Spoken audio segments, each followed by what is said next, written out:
Ron Jackson adjusted his Speedway Express uniform cap and looked at his watch. 6 in the morning. He sighed and headed for the service entrance of the logistics center. Chicago's leaden skies promised rain, which meant another day of coming home soaked to the skin. The door swung open, letting him into the hum of the loading area where dozens of couriers were getting ready for a day of work. "Jackson!" The shrill voice of Melissa Cole, logistics director, made him cringe inwardly. "You're 2 minutes late today." She stood with her arms crossed over her chest, her perfectly pressed suit and impeccably styled blonde hair a stark contrast to her surroundings. Ron held back a sigh. "Good morning, Miss Cole. The clock at the front door reads 6 sharp. My watch says 6:02. She cut him off, showing a slender wrist with an expensive Swiss watch on it. "And don't forget that I have the right to mark any tardiness on your record."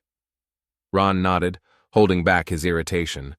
Melissa was at least 10 years younger than he was, but she spoke in the tone of a teacher to a truant student. Behind her loomed James Hartley, the regional manager, a tall man with pomaded hair and a wry grin. "I'm sorry to interrupt your conversation," Hartley said, stretching his words like he was talking to a retard. "Jackson, you have a special itinerary today. All the western suburbs. 28 packages." Ron gritted his teeth. The western suburbs were the most difficult route. Huge area, bad roads, difficult to navigate. Normally this much volume was split between 2 couriers. "But it's physically impossible to deliver in 1 day, sir." "Impossible for you?" Hartley raised his eyebrows theatrically. "I thought you fellows were naturally more hardy." Ron felt the blood rush to his face. He knew exactly what Hartley meant. Melissa barely held back a laugh. "I'll be fine," Ron said shortly. "Good," Melissa smiled, handing him the clipboard with the itinerary. "And try not to get any complaints from customers today." Ron accepted the clipboard silently. 40 years old, a bachelor's degree in business analytics with honors from Northwestern University, and here he was, being reprimanded by people who'd barely made it through community college. For 5 years, he sent out resumes, went on interviews, but always heard the same thing: "We'll call you back." No one ever called back. In the locker room, he quickly changed into his uniform blue jacket. Nearby, other delivery men were rummaging around, most of them young guys moonlighting before college. For them, it was a temporary job. For him, it was the only way to pay for a modest apartment in a seedy neighborhood. "The western suburbs again?" Kevin, the skinny kid occupying the next locker, asked. "Third time this week? Hartley's gone full-on crazy?" "It's okay," Ron shrugged. "I can handle it. I hate the way they treat you, man. It's not fair." Ron nodded gratefully, but didn't say anything. Kevin was a nice guy, but he was only 19. He didn't realize that life was rarely fair, especially for someone like Ron. After loading the van with packages, Ron drove out of the parking lot, turning on the navigator. 28 addresses stretched across the map like a mockery. Even if he spent only 5 minutes on each delivery, which was unrealistic given the traffic, parking, and the time it took to make the delivery, the workday would drag on until late afternoon. The first 2 deliveries went smoothly. The third had problems. The customer wouldn't open the door and had to wait. The 4th customer demanded to carry a heavy box to the 3rd floor without an elevator. The 5th was picky about the condition of the packaging. By lunchtime, Ron realized that the schedule was cracking at the seams. When he stopped for a snack at a roadside cafe, the phone trilled. Melissa. "Jackson, what about the order for Mrs. Baker?" She called and said you were still missing. "I work strictly by the route sheet, Miss Cole. Her address is 17th on the list." "She's our VIP," Melissa interrupted. "I personally promised her delivery by noon. But it's not in the system. Are you arguing with me?" Melissa's voice rang with metal. "I want you to go to Mrs. Baker immediately, and be polite. Last time she complained about your accent." Ron clenched the phone so tight his knuckles turned white. He didn't have an accent, he'd been born and raised in Chicago. "Will do," he muttered. Reorganizing his route, Ron raced across town to Mrs. Baker's house, a luxurious mansion in an upscale neighborhood. The VIP greeted him with undisguised disdain, examined the package for damage, then reluctantly signed for it without saying thank you or goodbye. The day was going downhill. In the afternoon, the promised rain began to fall. By 5 p.m., Ron was soaked to the skin, having delivered only 16 packages out of 28. The phone rang again. This time, it was Hartley. "Jackson, I got a call from a customer on Maple Street. She says you were rude and rudely dropped a package." "That's not true, sir. I put the box carefully on the veranda because no one was home." "I have other information," Hartley cut off. "We'll discuss it with the management tomorrow. Now finish your itinerary. You've got a lot of work to do." Ron rubbed his face tiredly. He realized that by 8 p.m., the end of the official workday, he would have delivered a maximum of 25 packages. The rest of them would have to be delivered tomorrow, which would give Melissa and Hartley something to pick on. Around 7 o'clock that evening, driving past the Speedway Express headquarters, Ron decided to pick up some extra packing materials. Some of the boxes were soaking wet from the rain. He parked at the service entrance and headed toward the warehouse, but stopped when he heard familiar voices coming from the ajar window of the first-floor conference room. "Our black friend screwed up again today," it was Hartley's voice. "Didn't deliver half the packages." "You know that's an impossible task for him," Melissa laughed. "But it's fun to watch him try." "Tell me honestly, why do you keep him around at all?" asked a third voice that Ron didn't recognize. "Well, for one thing, he's the perfect scapegoat," Melissa answered. "When things go wrong, you can always blame it on Jackson's incompetence. Second, he's almost impossible to get rid of. If we fired him, he'd probably sue for discrimination." "Come on!" Hartley snorted. "Who'd believe him? We always have a personnel file full of comments and complaints. I personally took care of it." Ron froze, feeling a wave of anger and humiliation rising inside him. He backed away quietly, walked back to the van, and sat behind the wheel, his fingers gripping the steering wheel so hard his knuckles turned white. Something in him had broken, or, alternatively, it was coming together. He remembered the corporate law course he'd taken at university. He remembered the company's anti-discrimination policy, the one CEO William Stevens had so loudly proclaimed on the corporate website. Ron had only seen him in photographs, a gray-haired man with a shrewd eye, considered in business circles to be a man of principle and fairness. Suddenly, a plan began to form in Ron's mind. But to realize it, he needed proof. Irrefutable proof of Melissa and James's systematic discrimination and professional incompetence. The next morning, Ron arrived at work 10 minutes early. In his pocket was a tiny tape recorder he'd bought on the way home from a convenience store. As early as last night, he had created a new, encrypted email account and began organizing all the information he could remember about discrimination cases over the years. "Jackson!" Melissa called out to him as he entered the loading area. "Today you finish yesterday's route and then take the southern sector. And no excuses." Ron switched on the recorder in his jacket pocket. "Miss Cole, it's physically impossible to handle this volume in one day. It's a violation of labor law." "Oh, now you're an expert on the law?" Melissa grinned. Hartley approached her. "James, our friend here, thinks he knows labor law better than our legal department." "That's amazing," Hartley said. "Maybe we should make him a lawyer." "No, you'd have to be a high school graduate for that, wouldn't you?" Ron felt the blood rush to his face. He'd graduated from university with honors. The diploma hung on the wall of his modest apartment, the only reminder of his unfulfilled dreams. "I'm just asking you to adjust your itinerary according to your actual capabilities. Either you do the job, or you look elsewhere," Melissa cut him off. "The choice is yours." Ron nodded silently and headed for his van. The recorder kept recording. This was only the beginning. He knew the struggle would be long and grueling, but for the first time in years, Ron Jackson felt what he had long lacked, hope and determination to change his life. 2 weeks had passed since Ron had started gathering evidence.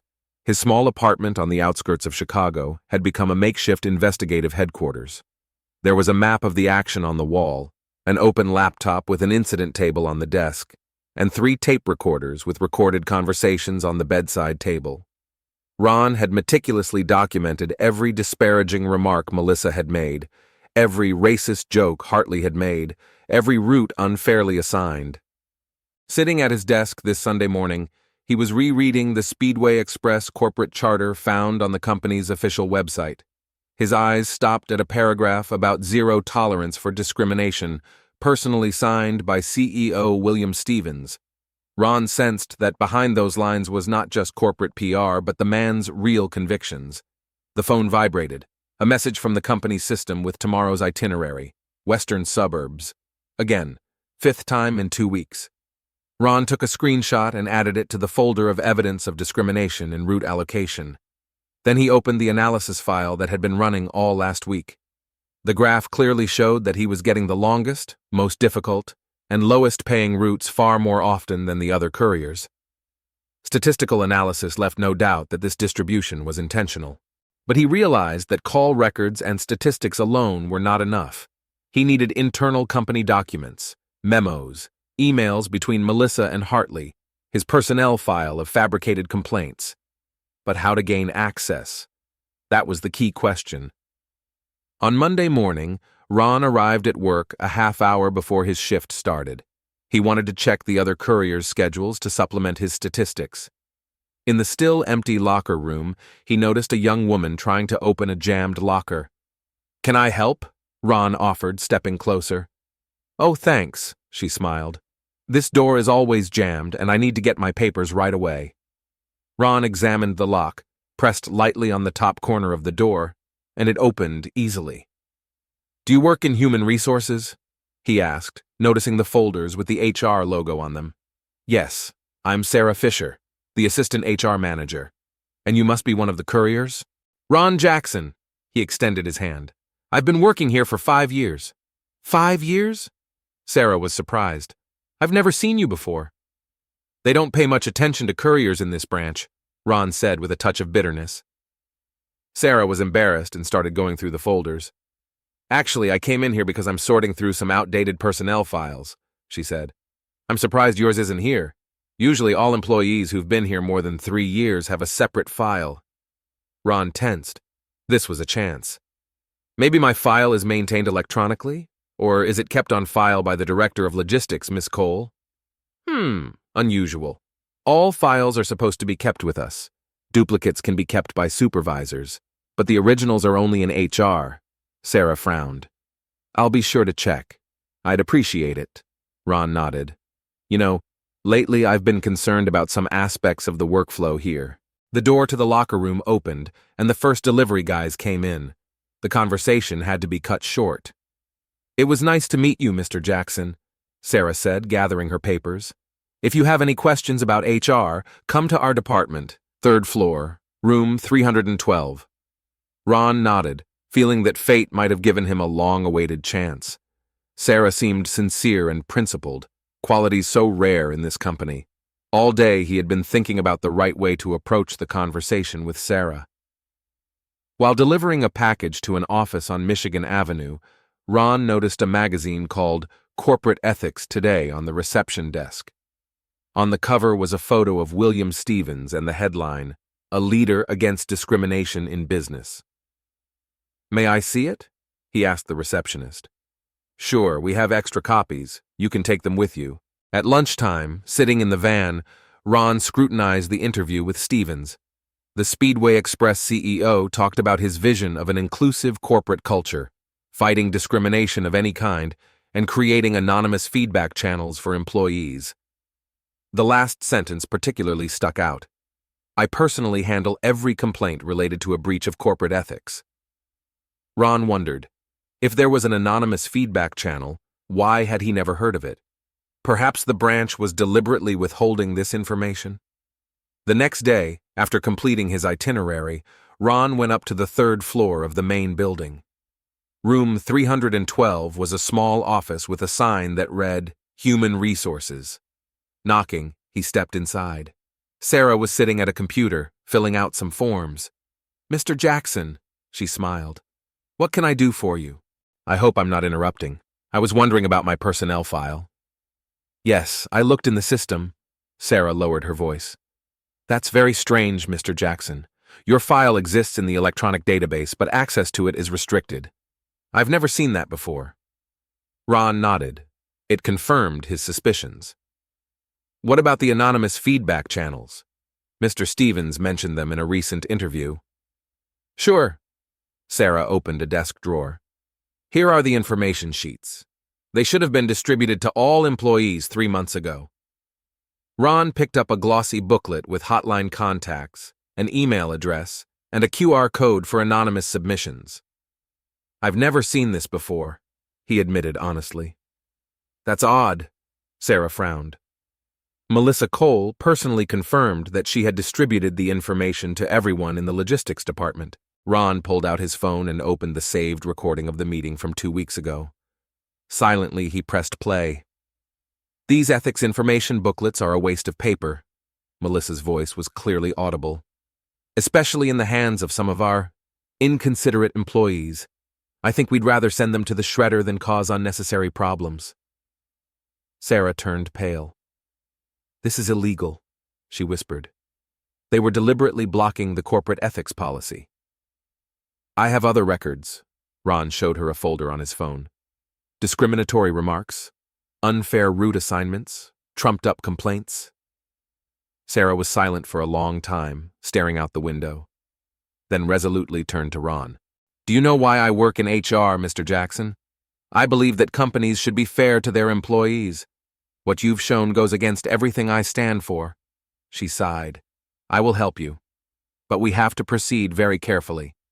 For the next 2 weeks, Ron and Sarah worked as undercover agents. She gave him access to his real personnel file, a shocking document full of fabricated complaints and warnings he'd never heard of. Most of the complaints were written on behalf of customers who had never existed at the addresses listed, which Ron had carefully verified.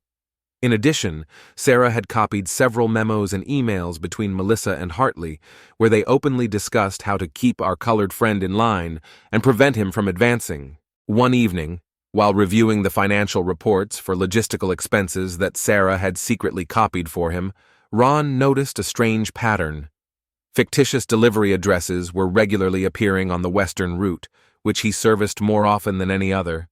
The packages were listed as delivered, but the recipient's signatures were obviously forged. Look, he showed Sarah when they met at a small cafe away from the office. These 3 addresses on Oakwood Drive don't exist. I've checked in person and on maps, but there are supposedly expensive shipments delivered there every month. And here are the signatures. Sarah pointed to the scans of the receipts. They're done by the same hand, just with a different slant. Ron nodded. And all of these shipments were supposedly delivered by Mike Gardner, a courier who had quit almost a year ago. But how is that possible? The system is supposed to block such transactions. Not if you have administrative access, Ron shrugged. Like the director of logistics, for example. They looked at each other. This was getting serious. It wasn't just discrimination, it was corporate fraud. We need to dig deeper, Sarah said firmly. I'll request access to the financial statements for the last year. I'll tell them it's for an HR audit. Over the next week, they uncovered an entire embezzlement scheme. Melissa and James created fictitious routes, assigned non-existent or resigned couriers to them, and then reported fuel costs, vehicle depreciation, and other logistical expenses. According to Ron's rough estimates, the company lost at least $300,000 because of this scheme over the past year. Now I see why they needed me, Ron grinned bitterly. The perfect scapegoat. If anything goes wrong, they can always blame it on the incompetent black courier. That's terrible, Sarah shook her head. We have to get this information upstairs. The problem is that Melissa and Hartley are blocking any channels of communication with management, Ron sighed.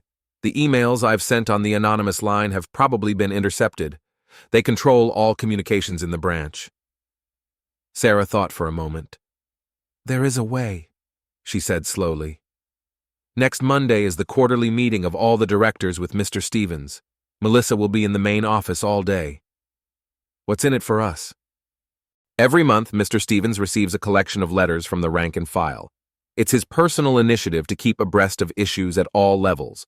The letters are culled by his assistant, David Reed. I can include your appeal in that compilation, bypassing Melissa. Ron shook his head. That won't work. They're probably checking the contents before they send it. What if it's not a letter? Sarah smiled slyly. Our branch sends quarterly reports to the main office on Monday. Physical folders of documents delivered by courier. No one checks them.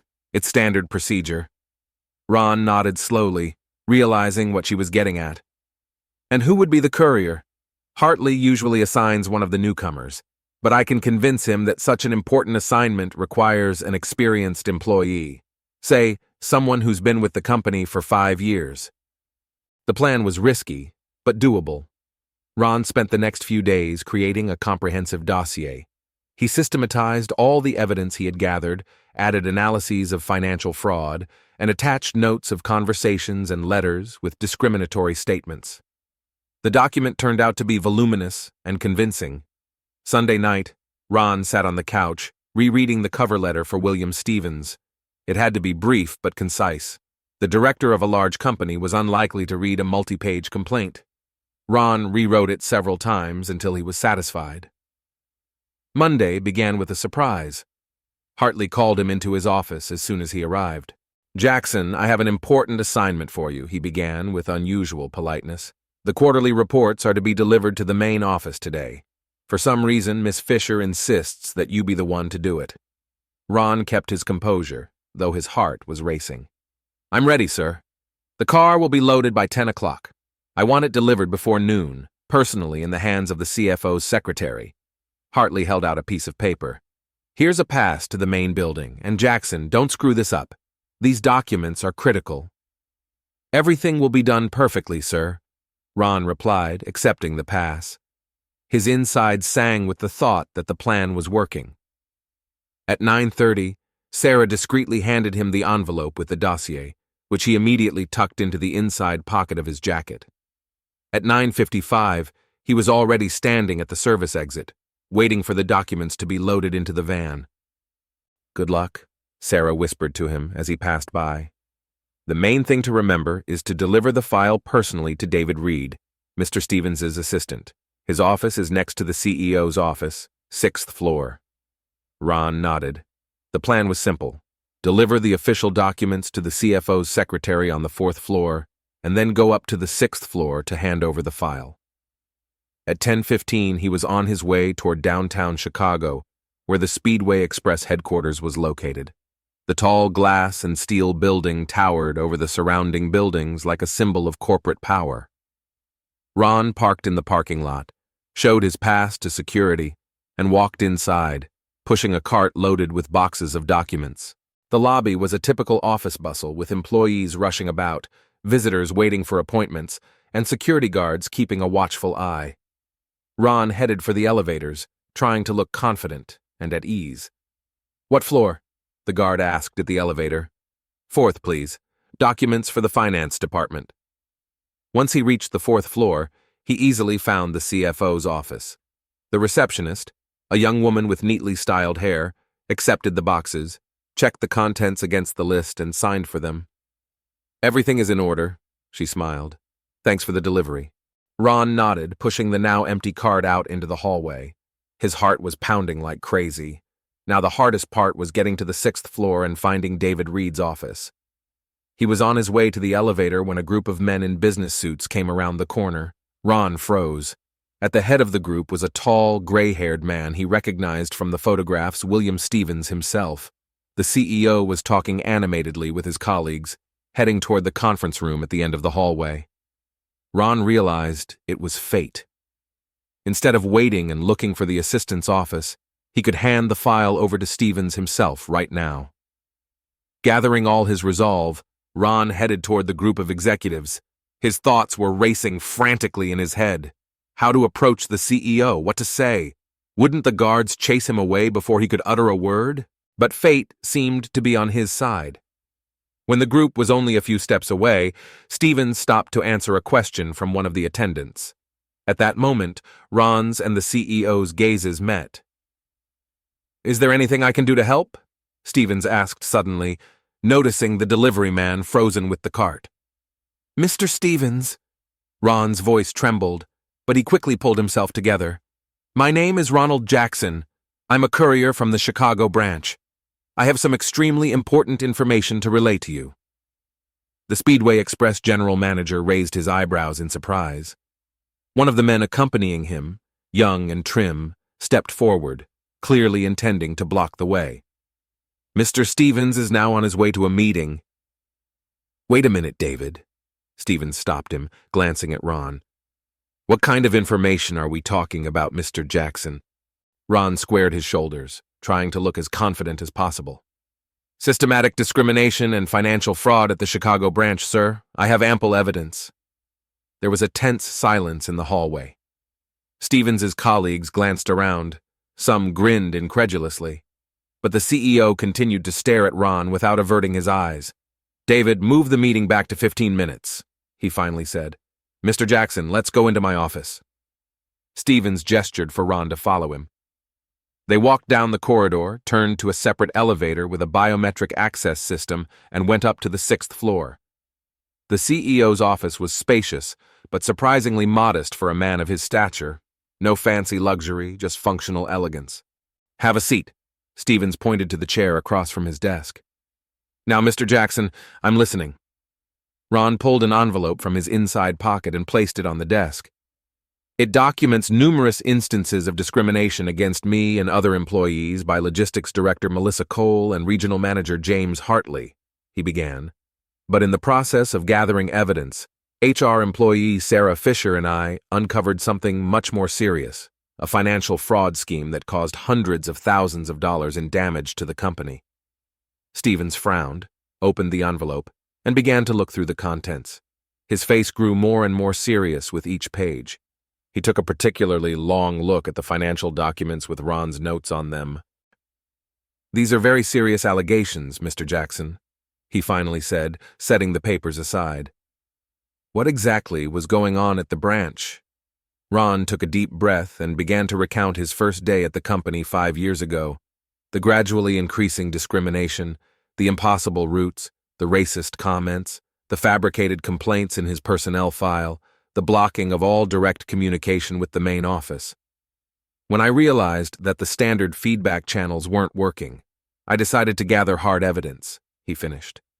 "And in the process, Sarah and I discovered a system of bogus routes and non-existent deliveries." Stevens was silent, tapping his fingers on the table and looking over Ron's head. Finally, he pressed the intercom button. "David, would you please ask Marcus Black to come to my office immediately and reschedule the meeting for 3 o'clock this afternoon?" "Marcus Black is our chief auditor," Stevens explained, turning to Ron. "If your accusations are confirmed—" He didn't finish his sentence, but his face was determined. "I built this company on integrity and equality, Mr. Jackson. What you're describing goes against all of our values."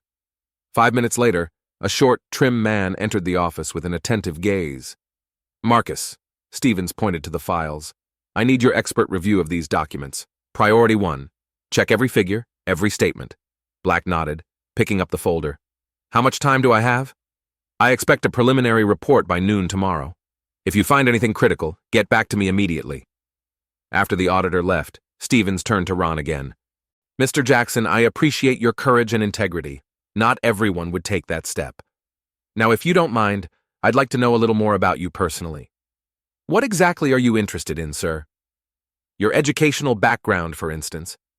Your analysis of the financial records suggests a professional background." Ron smiled slightly. "I have a bachelor's degree in business analytics from Northwestern University, sir, with honors. But after graduation, I couldn't find a job in my field of study. There were always reasons for rejection. Not too obvious, but pretty transparent." "I understand," Stevens nodded. "Unfortunately, discrimination in the corporate world still exists, despite all efforts to eradicate it." He looked at his watch. "Mr. Jackson, you need to return to the branch now so as not to arouse suspicion. Keep your cell phone on. David will contact you as soon as we have any results." Ron returned to the branch by 3 o'clock in the afternoon, reporting to Hartley that the documents had been successfully delivered. He didn't even look up from his computer, just nodded in response. The rest of the day passed in tense anticipation. In the evening, Ron met Sarah at the same cafe as before. "How did it go?" she asked impatiently. "I spoke to Stevens himself. He gave the file to the company's chief auditor and promised to look into it." "That's amazing!" Sarah squeezed his hand. "But now we have to be extra careful. If Melissa or James suspect anything, I know, Ron nodded. We'll just act normal and wait. The next day dragged on for an agonizingly long time. Ron followed his usual route, checking his cell phone constantly. By late afternoon, he was beginning to wonder if Stevens had just listened politely and then tossed the file in the trash. Or had the auditor not found sufficient evidence? But at 7 p.m., as Ron was pulling up to the logistics center to drop off the van, the phone finally rang. It was an unfamiliar number. Ronald Jackson speaking. Mr. Jackson, this is David Reed, Mr. Stevens' assistant. You are requested to report to the main office by 9 a.m. tomorrow morning. Your badge will be waiting at reception. May I ask what this is about? Mr. Stevens would prefer to discuss it in person. See you tomorrow, Mr. Jackson. Ron spent a restless night waking up to every rustle. What if Cole and Hartley found out about his actions? What if they tried to silence him? What if the dossier hadn't made the proper impression, and now they'd just fire him for slander? At 8:30 in the morning, he was already standing at the main entrance of Speedway Express headquarters.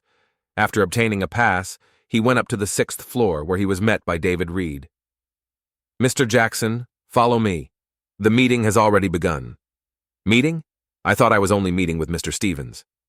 There's been a change in plans, Reed replied dryly, leading him down the hallway to a large conference room. When they entered, Ron froze at the threshold. About 20 people were seated around a long table, including William Stevens. Ron immediately noticed Melissa Cole, pale as a sheet, and James Hartley, gloomy. Next to Stevens sat Marcus Black, the chief auditor, and several men in smart suits, obviously representatives of the legal department. Ah, Mr. Jackson, Stevens stepped up to meet them. Thank you for coming. Please have a seat. Ron took the seat indicated, trying not to look in the direction of Melissa and James. Stevens returned to his seat at the head of the table. As I said, the audit of the Chicago branch confirmed serious ethical and financial improprieties, he continued. Marcus, please repeat the key findings for Mr. Jackson. Black nodded and opened the report folder. A review of the Chicago branch's financial records over the past 2 years revealed systematic irregularities. We found $342,000 worth of fictitious transportation expenses, non-existent delivery routes, and forged signatures of recipients. In addition, we found gross violations of labor laws and corporate equal opportunity policies. Thank you, Marcus. Stevens nodded. Mr. Crawford, what does the legal department have to say? An elderly man with glasses rose from his seat. From a legal standpoint, the situation is clear. Ms. Cole and Mr. Hartley's actions qualify as fraud and discrimination. The company has every right to terminate their employment without severance pay. Moreover, we can file a civil suit for damages. As for criminal prosecution, that is a separate issue that requires further discussion. Melissa Cole stood up abruptly. This is absurd, she exclaimed. All this so-called evidence is fabricated. Jackson has been damaging the company for years with his incompetence, and now he's trying to blame it on James and me. Sit down, Miss Cole, Stevens said coldly. Marcus checked every figure in the documents Mr. Jackson provided. We also interviewed other employees at the branch who confirmed the discrimination. In addition, he held up a piece of paper. This is a printout of your correspondence with Mr. Hartley, where you explicitly discuss how convenient it is to have a scapegoat of color. Melissa turned even paler and slumped helplessly in her chair. James Hartley sat with his head down, not saying a word. Mr. Jackson, Stevens continued, first of all, I want to apologize to you on behalf of the company. What you've been through is unacceptable. No one should be discriminated against in the workplace, and especially not in a company that proclaims equality as a core value. Ron nodded, speechless with surprise. As CEO, I'm responsible for everything that happens at Speedway Express, Stevens continued. I should have created a better control system to make sure this never happens. I promise that we will learn from this situation. He turned to the rest of the audience. As of this moment, Miss Cole and Mr. Hartley are no longer employees of Speedway Express. Security will escort you to the exit after the meeting. All company documents, personal belongings, and electronic devices remain in place for further investigation. He paused. As for possible criminal prosecution, we will make a decision after consulting with law enforcement. Melissa jumped up from her chair. You can't do this. I have an impeccable reputation. 12 years with this company. It's all. She pointed a trembling finger at Ron. His scheming. He's always been a problem employee, truant, late. That's enough, Miss Cole. Stevens cut her off. Marcus, would you be so kind as to give Miss Cole a copy of her own email where she admits to falsifying Mr. Jackson's personnel file? Melissa fell silent, looking at the documents held out to her with whitened lips.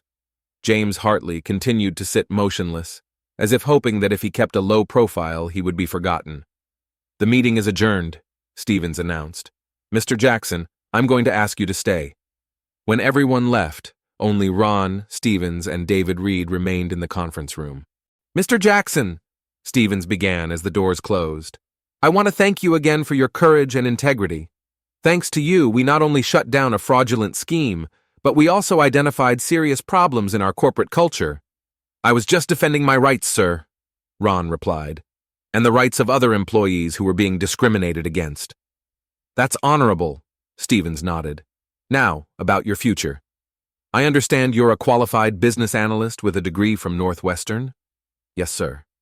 In that case, I have an offer. We have an opening in our financial analysis department. We're looking for someone with an analytical mind and impeccable ethics. After what you've done, I can't think of a better candidate. Ron froze, unable to believe his ears. You're offering me a position as an analyst? That's right, Stevens nodded. With an appropriate salary and benefits, David will give you the details. If you're interested, of course. Yeah, I don't know what to say, sir. Say yes, Stevens smiled. The company needs people like you, Mr. Jackson. People who are not afraid to stand up for the truth and have professional skills. In that case, yes, Ron replied firmly. I accept your offer. Excellent. Stevens stood up and extended his hand. Welcome to the Speedway Express team, Mr. Jackson. Now officially as a business analyst. 3 months later, Ron was sitting at his desk in the spacious office of the Financial Analysis Department, reviewing a quarterly report. The job was exactly what he'd dreamed of, a challenging, analytical job with good pay and respectful co-workers. No, what about them? Melissa pleaded guilty in exchange for a reduced sentence. James tried to challenge the dismissal through the courts, but lost. Now they're both banned from holding management positions in logistics companies for 5 years. Ron nodded. Justice had been served, although sometimes the road to justice was long and thorny. The conference room was already packed with the entire executive team. William Stevens was sitting at the head of the table, reviewing some documents. When he saw Ron, he looked up and nodded with a respectful smile. Mr. Jackson, we're waiting for your analysis of the new routing system. Ron turned on the projector and opened the presentation he had been preparing for the past 2 weeks. His suggestions for optimizing logistics processes could save the company millions of dollars while improving working conditions for the couriers. Thank you, Mr. Stevens, he began. Today I'd like to introduce a new route distribution system based on fairness, efficiency, and respect for every employee. Ron spoke confidently and calmly, feeling that he had finally found his place, a place where his knowledge, experience, and principles were valued. A place he had earned not because of the color of his skin or his connections, but because of his tenacity, talent, and unwavering belief in justice. That day, management unanimously approved his proposals, and 6 months later the new system was implemented in all Speedway Express branches across the country, becoming a model for other companies in the industry. But the biggest change was in the corporate culture. The story of Ron Jackson, who was not afraid to challenge the system and won, became a legend in the company, an example that justice is possible if you fight for it. In the lobby of the Speedway Express headquarters, a new corporate value was engraved in gold letters. Respect for everyone, regardless of position, background, or color, is the foundation of our success. And although Ron's path from courier to lead analyst was full of obstacles and humiliation, he had no regrets. After all, this journey led not only to his personal success, but also to changes that helped many others find their voice and dignity, and that was worth every second of the struggle.